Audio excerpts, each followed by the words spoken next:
Jordan and welcome back to my channel. So if you didn't know, last week I was at BEA or Book Expo America. It was held in Chicago and I live in a Chicago suburb, but have never forgiven myself if I didn't take the opportunity to go to BEA and BookCon, considering that it was so close to where I live. It was my first experience, so it was incredibly overwhelming, to say the least. I didn't really know what I wanted. Like, I had some general idea, but I forgot the list at home on day one and day two, so that was completely unhelpful. My main goal was to just hang out with people and hopefully make some friends and meet up with Joss, because I didn't know anybody there. As long as I came home with some type of book, since it did cost money to go to the convention, I was cool. So because I didn't have a super extensive list of what I wanted and I forgot it at home the first 2 days, I kind of just wung it and got in line with whoever and stood for whatever book they were standing for. I do think I got a really interesting assortment of books that are very highly anticipated, that a lot of people really wanted, and other books that maybe you've never heard of that I didn't ever hear of. I kind of wanted this to be more of like a story time book haul. Because I didn't know many of the books that I picked up, it was what other people were saying about the book, or what publishers were promoting the book as,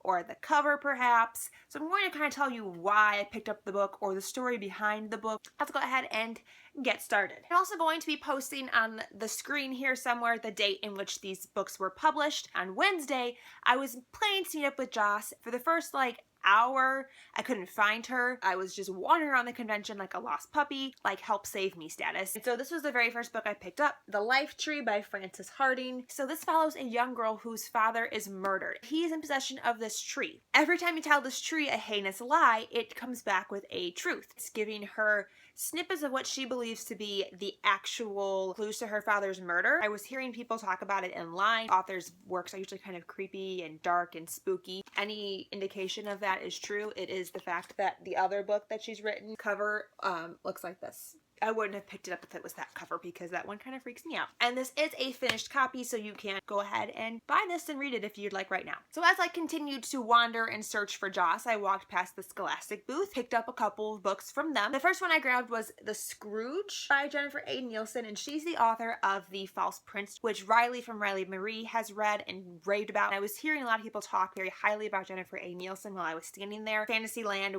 is stricken by a deadly plague, and she is diagnosed with the plague and sent to a quarantine colony. She's starting to learn things about this plague, that maybe the plague isn't as accidental as it seems, that it might have some foul play involved. She's trying to escape from the quarantine colony and expose the truth. The other book that I picked up from that booth was The Forgetting by Sharon Cameron. This is the same author that wrote Rook. This one I honestly picked up for the cover, and I don't completely understand the synopsis for this one, so I'm going to try my best. In this land, you have to write down your memories in order to remember what happens, because there's one day a year where your memories are no longer there, and people write down lies. Our main character is the only one who knows the real truth, because she's the only character that never forgets. Other imminent threat, aside from the forgetting of memories part, that's going to invade Canaan, so she needs to team up. It just sounds like a very weird, interesting premise. I don't know. We'll see how this one goes. The next book I have here is Invincible Summer by Alice Adams, and I was literally walking through a booth and a publisher just shoved this in my arms and said, "Here you go.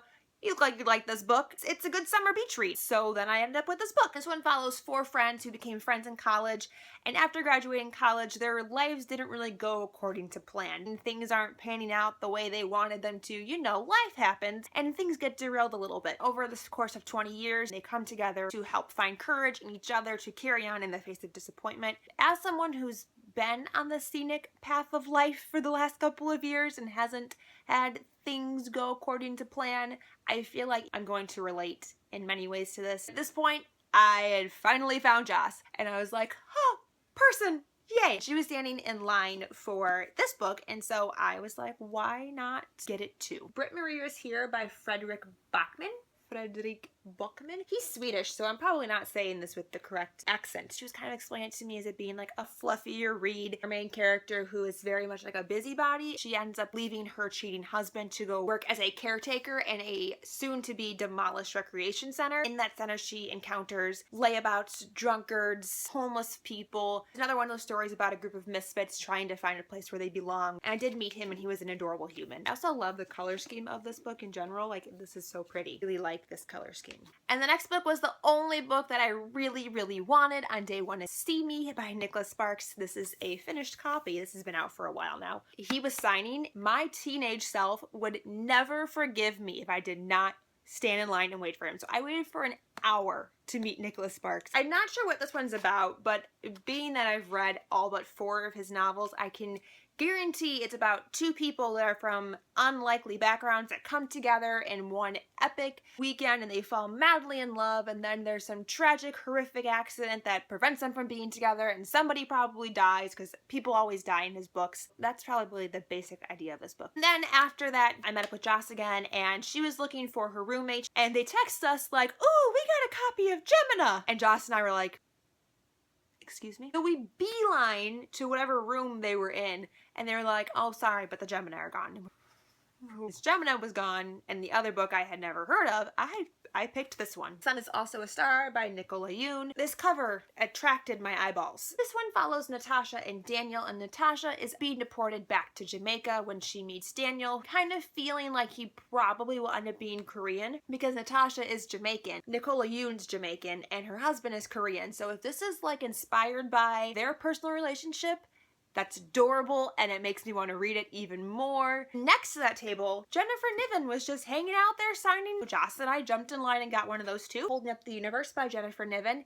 This is that book that had that really terrible synopsis on Goodreads that was like really offensive. So I'm not sure really how I'm gonna feel about this. Follow Libby, who is dubbed America's Fattest Teen, and another boy in her high school. He has this disorder where he cannot recognize and remember people's faces. Another 2 misfits probably falling in love. Moving on to day 2 of BEA. I got there at about 9:30. I was supposed to meet Joss because I forgot my badge in their hotel room, so I couldn't get into the show floor, and they didn't get there until 10. Joss was texting me while she was on the shuttle bus from hell, saying she's gonna miss an ARC drop that she really wanted. She got there like right at 10, and the ARC dropped at 10. We flew across the entire convention center to get this book. I was the last person to get the book. The Terranauts by T.C. Boyle. This follows 8 people who are put into a prototype off-Earth colony. There are 5 biomes within this colony. I kind of picture it to be like Sandy's bubble from SpongeBob, like they're putting one of those in the desert. They're kind of like the science experiment meets publicity stunt. It sounds super interesting. Joss was really excited for it. I was sold. The next 8 books, I have no recollection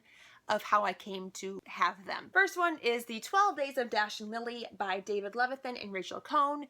I was walking around, probably looking for somebody, and walked past this line. It was super short, so I just jumped into it because I had been wanting to read Dash and Lily's Book of Dares for a long time, and I haven't gotten around to it. And I was like, ooh, Christmas version. I'm interested. The next one I have is The Ringmaster's Wife by Christy Cameron. This one was pitched to us by the publisher as Water for Elephants, but better. And I was like, sold, give me the book. Because I loved Water for Elephants. And this one she actually was telling us was inspired by one of the Ringling Brothers' wives. And the author actually went on extensive research trips to make sure that she had the story correct. I'm hoping this is really atmospheric. With a circus story, I think it needs to be atmospheric. The next book I have was something I actually really wanted, but I forgot was there because, I forgot the list. Empire of Dust by Eleanor Herman. This is the second book in the Blood of Gods and Royal series. Legacy of Kings came out last year. I haven't gotten to it yet, but I'm really excited about it. This author is an actual historian, so she's really educated on Alexander the Great, and she was an adorable human. Joss really had no interest in this book until she saw the author, who had like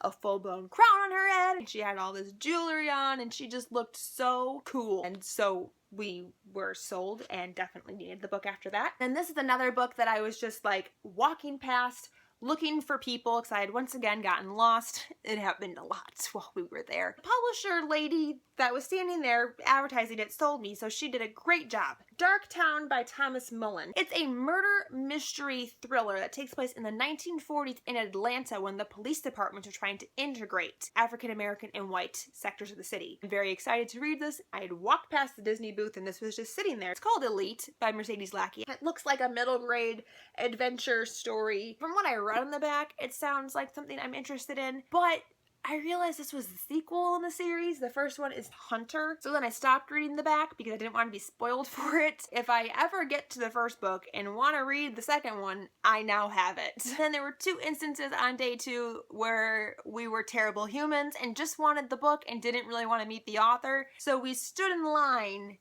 waited for him to pass out the book, and then we left the line. But I'm a little ashamed about it. And the first time this happened was for Leave Me by Gail Forman. I haven't read anything by her. This is her first adult book. I know it follows a woman who is taken advantage of by her family. She ends up having a heart attack, and while she's trying to recuperate, her family is basically unable to function without her. So she decides one day to just leave. This is probably not something that I'm going to really enjoy or connect with, so I'm going to give this to my mom because I feel like she will like it more. This next book, the same thing happened. Joss and I got in line, got the book, and then left. The Other Einstein by Marie Benedict, and this is the story of Einstein's wife. It's about how they met in college and how they kind of came to be friends and partners, so that was enough to sell me. But I also really like the cover for this book. I think it's super pretty. And that was all before lunch. 1 o'clock, Macmillan was dropping all their afternoon signing tickets, and the booth was crazy. There was no line. Kind of just turned into like 4 mob type lines, and then at 10 minutes to, they finally like pulled us into this overflow area. They did the other 3. A lot of people that I was with, like Sam and Victoria, really wanted this book called Vasa in the Night by Sarah Porter. It's inspired by the same fairy tale that Uprooted was inspired by, the Vasilisa the Beautiful. It's like a modern day retelling of that Russian folk tale. I like retellings. I've never read one about this one or a Russian folk tale. After they handed out tickets for that one, they handed out tickets for Heartless. Almost everybody in line wanted the Heartless tickets, and they were only handing out 90 copies. Connor and I are standing there like, that pile is getting really low. I don't think we're going to get it. I had ticket number 88 out of 90, so we were literally the last group to get tickets. When I got the book and I like walked forward, she's like, oh, here you go.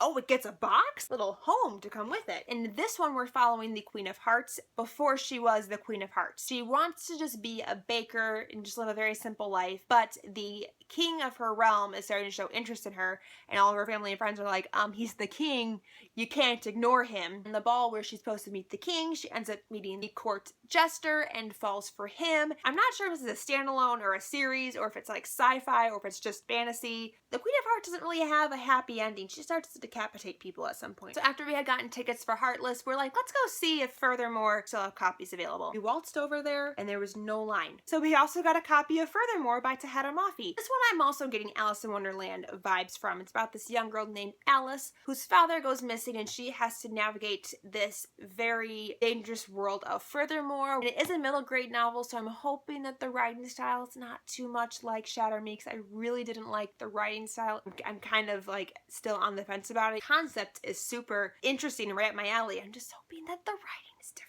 And then that second day of BEA was my mom's birthday, and one of her favorite authors was there. Elin Hilderbrand, Here's to Us. This is her new book. I have no idea what it's about. My mom is like over the moon excited when I brought this home for her. So that was everything for day 2. Let's move on to the third and final day. So on day 3, I had planned to meet Joss at 9 for the Emily Giffin signing. I was a little bit late. When I went over there to go find Joss, she was already gone, but they were like, do you want a ticket for Emily Giffin? And I was like, yeah. I didn't think I was going to get there in time. I got her new book too, First Comes Love, and I also got this one for my mom. And after that, Victoria and Sana were waiting in line for some other book. So I waited with them, and while we were waiting for the book, the guy that was signing in the place that they were waiting for, is this making sense? This book sounded super interesting. The publicist was like pitching it to us. So Victoria and I went up and got it. Time Salvager by Wesley Chu.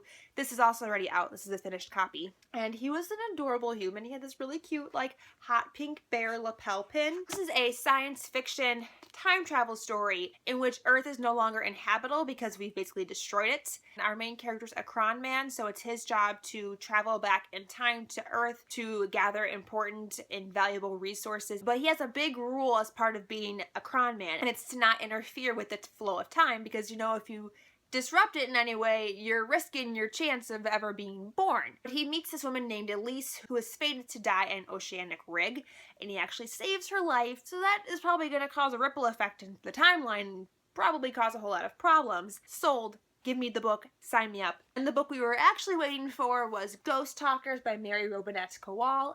I haven't read anything by her. Victoria and Sana pitched to me as a World War I novel where a general is married to a woman who is employed in the Spirit Corps because she can talk to spirits. She's like a medium. I'm like, sold, give me the book. That sounds intriguing. I don't know if this is a standalone or if it's a series. I really never had heard of it until that moment. I had seen Sarah from Sarah Without an H with Replica by Lauren Oliver, which I didn't get the day before and I didn't know was still there. Where'd you get that? She goes, oh, it's just sitting out on a table over there. I wandered over there and it was just sitting on a table. And I was like, okay, mine, I'm taking you with me. This comes in the most obnoxious packaging ever. I don't like this plastic thing. So now that I'm showing you this in the book haul, I can finally throw it away. Give me the book. This I don't want anymore. You have Lyra's story and Gemma's story, and you can either read Lyra's in its entirety and then Gemma's in its entirety, or you can alternate one chapter from each. I don't have any idea what the actual premise of the book is, but the way it's written and structured was enough to intrigue me. Also sitting on that table with Replica was this book, Disruption by Jessica Shervington. It's about a world where people don't use smartphones anymore, but they are all embedded with microchips. Someone that doesn't have the best intentions gets a hold of this technology and then can control the mass population. I'm hoping it's really good. I got in line for this book at 12:30. The book didn't drop until 2, and I didn't leave the line until 2:30. I was there for 2 hours. While we were waiting in line, Michael from Michael Book Line like wandered off, and then he came back with these books and he was like, anybody want these? I don't want them. I'm like, then why did you take it? One of them was Spindle by E.K. Johnston, and I'm like, this cover is beautiful. This is the sequel to 1,000 Nights, which I didn't even know had a sequel. I thought it was a standalone, but apparently it's a series of companion novels that are all retellings of fairy tales. I mean, this has been done by Marissa Meyer already, but we'll just disregard that for a moment. So the minute I found out that it was a series of retellings, I'm much more intrigued and interested in the first book now. This one is a retelling of Sleeping Beauty. I don't know if you have to read them in order. I don't know if these stories like overlap at all. I have no idea. I have the second book now for whenever I get the first one. Then it was time for Torch Against the Night by Saba Tahir, which is what I waited for 2 hours for. This is the sequel to An Ember in the Ashes, which I read last year. I really enjoyed the book while I was reading it. I feel like it's gotten overshadowed by everything else that I've read. I'm hoping that this one cements it as a more unique, individualized series so it will stand out in my mind more. First book, I just forget about all the time. And then immediately after finishing that, I jumped back in line. The other side of the Penguin booth was another massive line for the last goal of BEA, which was Gemina by Amy Kaufman and Jay Kristoff. I waited an hour for this book. So I was at the Penguin booth from like 12:30 in the afternoon to like 3:45.